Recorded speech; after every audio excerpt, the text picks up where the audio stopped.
Cukup jelas Bapak Ibu suara saya. Jelas Pak Toto, Baik, terima terima kasih. kasih. Yang terhormat Bapak-Bapak narasumber, Bapak Ibu narasumber, Nah, sekarang dan ya, peserta, ya, serta peserta silakan Pak. seminar yang saya hormati juga.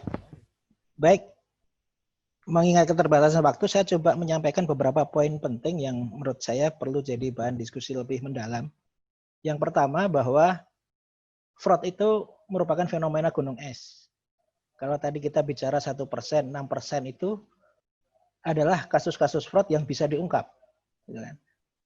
Dan proses pengungkapannya itu membutuhkan satu mekanisme yang sangat panjang, berbelit-belit, sangat rumit. Dan ujung-ujungnya pengembalian atau pemulihan kerugian akibat fraud itu bisa dikatakan relatif kecil. Beberapa penelitian menunjukkan maksimal 10% dari kerugian yang sebenarnya. Tapi yang fokus kita sebetulnya adalah bagaimana dengan yang tadi 94% orang yang punya potensi fraud tapi tidak bisa dibuktikan. Itu adalah ancaman potensi yang sangat besar mengganggu keberlangsungan program JKN ini. Nah, itu yang perlu menjadi pembahasan lebih lanjut dari kita semua. Nah, berkaitan dengan itu, mungkin saya bisa sedikit sharing apa yang dilakukan oleh BPKP dalam upaya membangun sistem pencegahan fraud.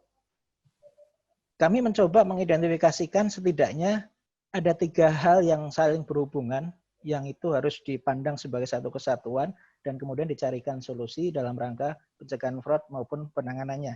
Yang pertama dari sisi manusianya, soal integritas, ya jelas. Hanya yang perlu kita perhatikan, integritas itu bukan berarti orang itu benar-benar bobrok untuk bisa korup. Bisa saja orang yang tadinya baik, orang yang tadinya punya integritas bagus, tetapi ketika menemukan satu kondisi tertentu yang memaksa dia untuk berbuat fraud, itu bisa berubah kondisinya.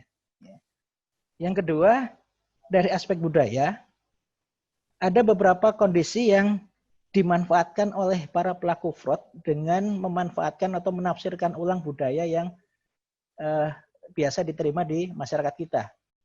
Saling memberi, kemudian memaklumi, memberikan hadiah dan sebagainya itu salah artikan oleh sebagian orang untuk sebagai pembenar kejadian-kejadian atau perbuatan fraud.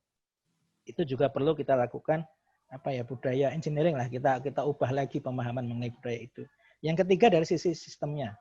Sistem itu memang seringkali menjadi kunci utama fraud ketika ada kelemahan pengendalian intern dan kemudian juga faktor kolusi. Sebaik apapun sistem, ketika ada kolusi di antara orang-orang yang terkait dengan sistem itu, maka bisa dijebol.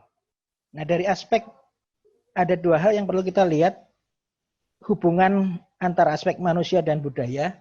Kalau BPKP kita mencoba mengembangkan yang namanya masyarakat pembelajar anti korupsi.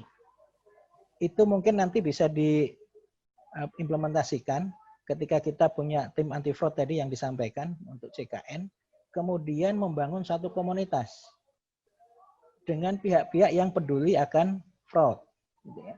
Sehingga upaya untuk mempresur pandangan-pandangan yang memandang fraud itu hal yang biasa itu bukan hanya tadi kalau selama ini kita memandang tugas pimpinan lah. Pimpinan yang memberikan contoh, kemudian anak buah akan mengikuti.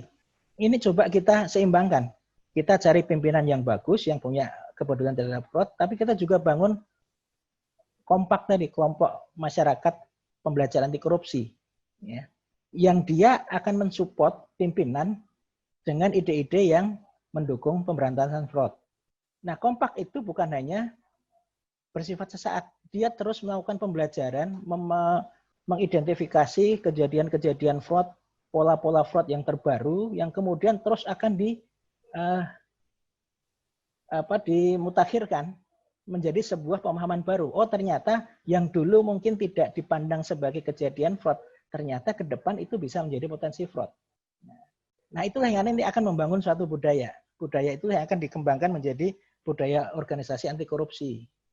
Nilai-nilai yang kemudian disepakati bersama bahwa ini fraud, ini bukan fraud, dan kemudian juga menjadi kesepakatan yang akan mungkin bisa ujung-ujungnya diadopsi menjadi sebuah aturan formal yang berlaku di satu organisasi.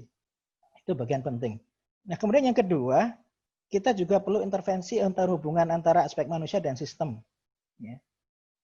Perlu dilakukan satu upaya-upaya pengawasan terus-menerus dalam bentuk, ya kalau kami mengistilahkannya, kalau di dalam audit itu ada CACM, Continuous Audit, Continuous Monitoring.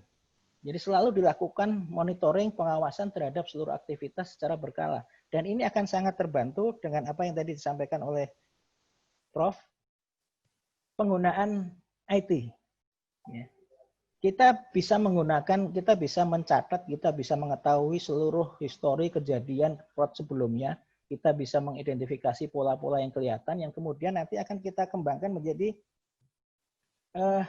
indikator base yang menunjukkan bahwa fraud itu sedang berlangsung. Meskipun mungkin belum paripurna, bahwa sudah ada upaya-upaya untuk melakukan fraud, tetapi memang belum sampai pada ujung akhir dari kegiatan. Nah, begitu kita bisa mengidentifikasi itu, harapan kita salah satu early warning yang perlu dibangun adalah adanya alarm lah, semacam alarm, alat yang bisa dirasakan atau bisa diketahui oleh manajemen atau minimal setidaknya oleh internal auditor bahwa sedang terjadi fraud. Sehingga kemudian bisa segera diambil tindakan korektif sebelum benar-benar fraud itu sempurna lah, kejahatan itu benar-benar sempurna. Sehingga harapan kita, fraud itu bisa dicegah, kemudian bisa dideteksi dan dihentikan pada saat sedang berlangsung. Nah, ini bantuan IT, audit, atau penggunaan IT dalam rangka menganalisis transaksi, pola transaksi, kecurangan, dan sebagainya itu bisa kelihatan. Saya sempat coba cari-cari beberapa kejadian atau modus utama fraud di bidang asuransi kesehatan, saya kira sudah cukup umum gitu kan. Kita bisa misalnya mendeteksi kalau mayoritas klaim yang selalu berulang itu terus-menerus dilakukan, itu bisa jadi catatan kita. Ada apa di situ? Atau tadi Prof menyebutkan rumah sakit tertentu punya gejala-gejala. Kita semua bisa melihat itu berdasarkan data. Kita bangun berdasarkan analisis data yang sudah kita miliki. Tapi di sisi lain, Bapak Ibu sekalian, kalau kita hanya mengandalkan pemanfaatan IT dalam rangka deteksi dan kemudian penindakan terhadap fraud, mungkin juga tidak akan cukup. Ya. Karena kalau saya berbagi cerita, misalnya di pengadaan barang dan jasa, dulu sudah dilakukan upaya perbaikan dengan melaksanakan pengadaan secara elektronik. Sekarang fraud-nya berubah, bukan lagi di sistemnya, tetapi ketika akan masuk ke sistem. Pengaturannya ada di luar sistem. Nah, itu membutuhkan komponen lain untuk mengidentifikasi atau mendeteksi bahwa fraud itu sedang berlangsung. Salah satu yang bisa gunakan adalah dengan memanfaatkan whistleblowing system. Ya. Kita buka whistleblowing system, tadi mungkin misalnya lapor dan sebagainya khusus di JKN. Tetapi ada prasyarat juga yang harus kita tetapkan di situ. Dalam banyak hal, whistleblowing system itu nggak berlangsung sesuai dengan harapan. Karena tidak adanya kepedulian. Ya. Tidak ada kepedulian dari pihak-pihak yang berkaitan dengan aktivitas tersebut.